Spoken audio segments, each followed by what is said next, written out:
Mas Eko, jadi prinsip gini, kalau tadi Mas Eko itu bicara tentang apa upaya pembentukan karakter siswa ya. Jadi memang masing-masing sekolah kan punya strategi masing-masing bagaimana pembentukan karakter itu dibangun.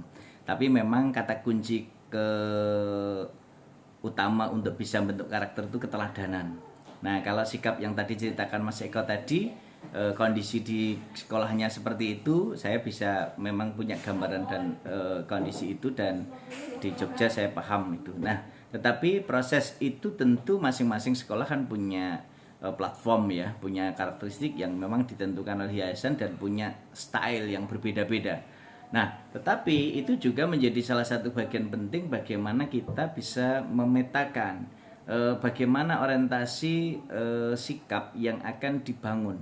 Jadi kalau kita masih ingat dulu zaman kecil waktu kita TPA itu kan ciri anak soleh yang pertama beriman pada Allah, yang kedua selalu bersikap santun, ya, sopan dan santun dalam tindak laku, bersopan santun dalam berucap, lalu rajin belajar, nah rajin beribadah. Ini kan menjadi bagian yang termaktub dalam benak pikiran kita. Kalau kita masih ingat, mungkin Mas Eko atau yang pernah tinggal di daerah, kalau Pak Romadi kan memang orang kampung, jadi kelihatan wajahnya kan kelihatan kan. Jadi posisi itu kan nampak. Jadi kalau saya di kampung dulu itu kan, mohon maaf, saat kita menyerahkan minuman atau snack saat kita ada hajatan, itu kan mesti laku dodok itu ya. Jadi kalau itu lesehan, itu kita laku dodok, lalu yang paling sepuh dulu, yang paling tua dulu, itu yang diberikan. Meskipun yang paling tua itu mohon maaf, itu dia status ekonominya, profesinya itu ya petani, tetapi itu yang utama kita suguhkan minuman dan snacknya terlebih dahulu. Lalu kita mempersilahkan tangannya sambil begini, monggo mbah katuran diunjuk, monggo diminum. Nah itu bahasa Indonesianya begitu. Tapi lalu kita mundur diri dengan tangan tetap gini, mundur diri pelan-pelan, tetap laku dodok sampai agak keluar dari paseban itu, baru kita berani berdiri. Itu pun kita masih mundur menghadap ke yang bersangkutan. Nah ini contoh itu. Tapi ketika saya sekarang tinggal kan di daerah agak kota lah, dibandingkan dengan saya wong kampung dulu kan sekarang berbeda. Ketika saya sederhana meminta anak-anak untuk yang menyuguhkan pas pengajian atau apa itu. Nah sekarang kan berbeda lagi. Kalau etikanya sekarang, kalau memberikan minuman itu simbah-simbah duduk paling ujung. Nah minumannya diletakkan, mbah geser mbah. Ayo mbah geser, mbah cepet digeser toh mbah, kok malah diseleh wae. Jadi mbah cepet digeser kok dibiarkan saja. Nah, ini kan perubahan yang sangat luar biasa Mas Eko. Nah itu lingkungan akan sangat berpengaruh. Maka ketika tadi saya cerita bahwa lingkungan itu sebagai media laboratorium untuk menguji keilmuan kita, menguji untuk media implementasi keilmuan baik anak TK, SD, SMP, SMA, itu menjadi penting. Kenapa ada 3 ranah pembelajaran? Ranah keluarga, ranah masyarakat, dan ranah sosial. Kemudian yang paling pokok kan ada di ranah sekolah.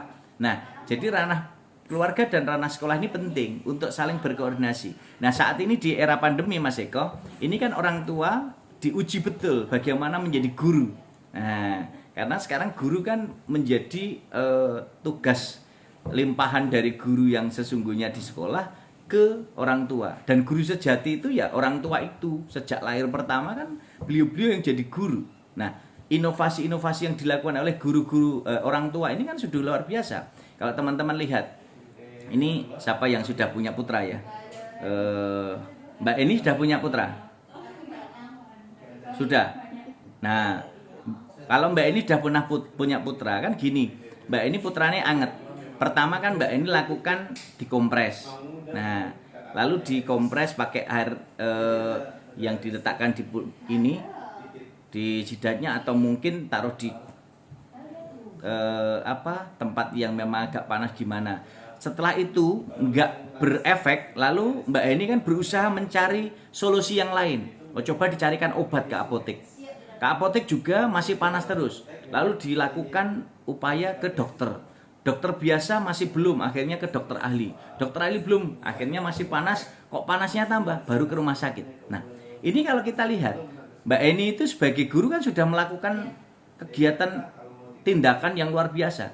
Nah, itu kalau dalam pembelajaran kan sudah menjadi beberapa siklus. Wah, jadi yang dilakukan dengan siklus-siklus, lalu pengobatan dilakukan bertahap. Nah, ini tahapan-tahapan inilah guru dosen itu semua sudah melakukan, bahwa teknik-teknik yang dilakukan untuk terus berinovasi itu dilakukan. Nah, sekarang pertanyaannya, sikap Pak Eko bagaimana? Sikapnya betul bahwa ketika kita jadi guru, memang dari guru jadi dosen itu ya harus menempatkan diri pada posisi, tentu ada, kalau istilah Jawa itu ada istilahnya ini, desa mawa cara, negara mawa tata. Nah, jadi desa itu punya aturan yang memang bisa dijadikan acuan dan panduan, negara juga punya undang-undang dan yang harus diacu. Nah, oleh karena itu, prinsip ini ketika Mas Eko dalam posisi kelembagaan tentu juga harus taat pada asas kelembagaan. Tentu posisinya kan tentu sudah tahu bagaimana panduannya untuk bermain seperti apa dan lain sebagainya. Ketika tidak ada kecocokan paham ya tentu sejak awal ataupun di akhir itu sudah tapi kan posisi awal biasanya kan saya butuh kerja kan gitu. Anak-anak sekarang kan, karena yang dikatakan Mas Eko itu tidak satu dua yang pernah datang saya, alumni-alumni saya. Akhirnya dia kemarin baru aja datang juga yang ngajar di sebuah lembaga, dia tidak cocok visinya, akhirnya benturan terus, akhirnya dia cerita ke saya pengen keluar. Lalu dia sekarang sambil S2 sambil jualan bubur Warmindo itu. Ya enggak apa-apa, saya katakan sepanjang itu pilihanmu dan kamu yakin, enggak apa-apa, jalani aja. Artinya daripada makan hati kan enggak enak, lebih enak makan rempelo kan. Jadi kalau makan hati nanti asam uratnya naik kan itu. Jadi lebih baik makan yang memang kita sukai kan itu ya.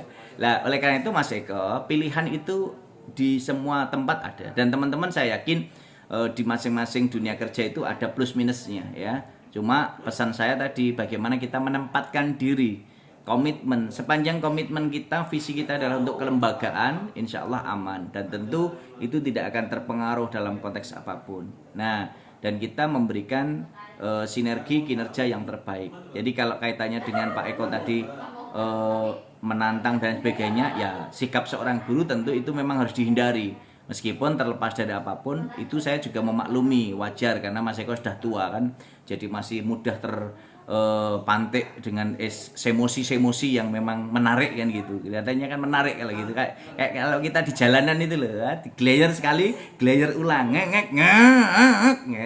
Jadi ada pemantik-pemantik yang menarik kan. Jadi itu memang bagian dari gaya hidup yang memang harus dibuat lebih hidup gitu ya. Jadi biar hidup lebih hidup kan ya, kayak Mas Eko itu ya.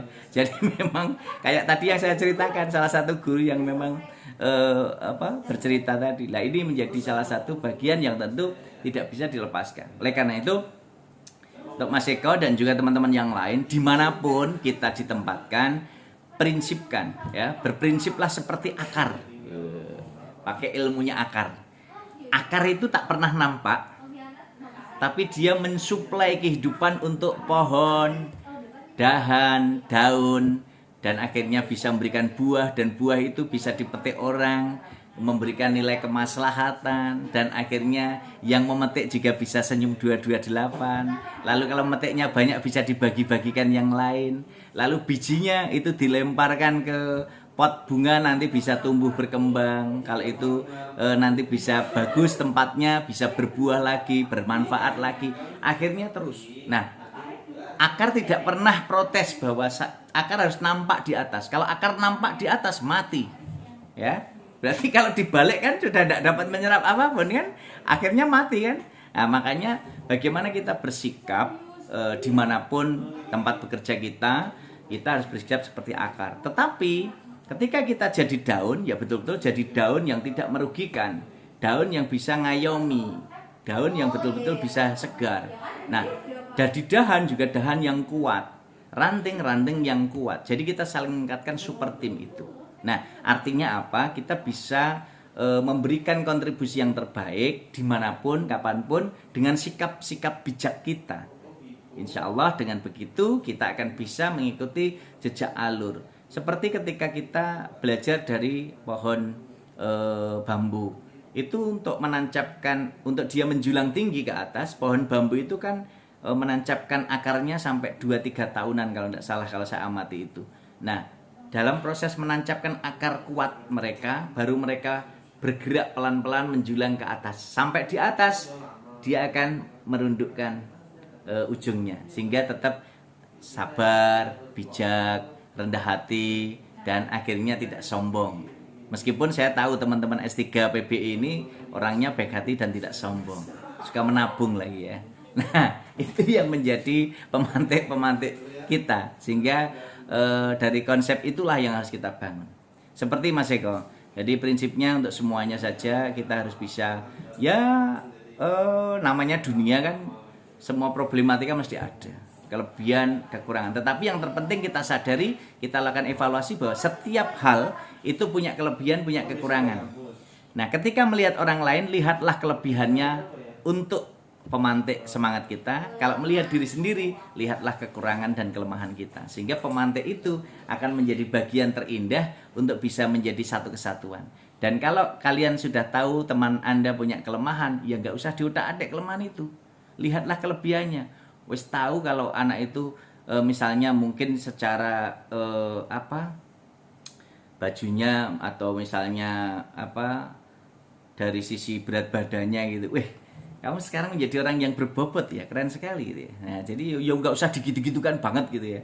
Jadi apalagi kelihatan pakai baju yang, wah, kelihatannya bajumu kekecilan atau kamu yang langsing ya gitu ya. Ya ojo jeru-jeru banget itu. Karena memang sebenarnya sudah jeru gitu. Jangan memaksa orang lain untuk menderita karena dia sudah menderita sebelumnya gitu ya. Jadi betul-betul harus dipantik semangat itu ya. Itu yang harus dibangun, kebersamaan kita di situ. Gitu Mas Eko, tetap semangat dimanapun kita berada, berbagilah kebaikan.